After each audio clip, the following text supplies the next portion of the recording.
Nicole a 10 ans. Elle aime le jus de clémentine, Selena Gomez et piquer les talons de mariage de maman. Elle n'aime pas les pois chiches, l'eczéma sur ses bras et l'école. Là-bas, Nicole n'est pas à l'aise.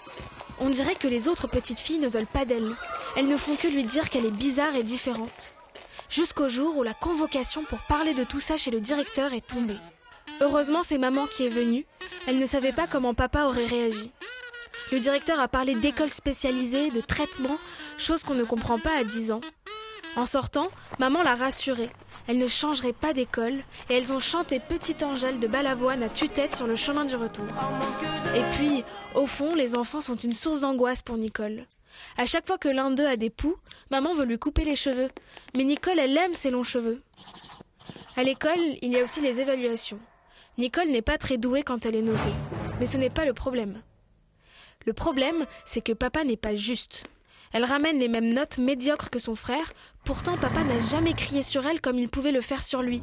Nicole se dit parfois qu'elle n'existe pas et qu'on se fiche d'elle, et ça n'arrange rien quand elle entend papa parler de ses 2 fils sans évoquer sa fille. En parlant de son frère, avant, il voulait tout le temps jouer avec elle, mais maintenant on dirait que quelque chose le dérange chez elle. Il la fuit. En même temps, ils sont très différents. Lui est très cartésien. Elle croit que les montagnes sont des géants endormis qui se réveilleront un jour. Alors bon. Au début, elle était blessée, mais finalement, elle savait se débrouiller seule pour jouer. Elle se racontait des histoires.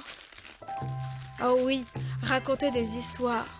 Elle en a plein la tête des histoires, Nicole. Même que parfois ça déborde et que son imagination entrave la réalité.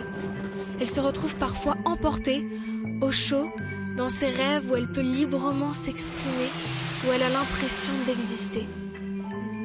Merci. Merci d'avoir pris le temps de venir. Au revoir, Nicolas.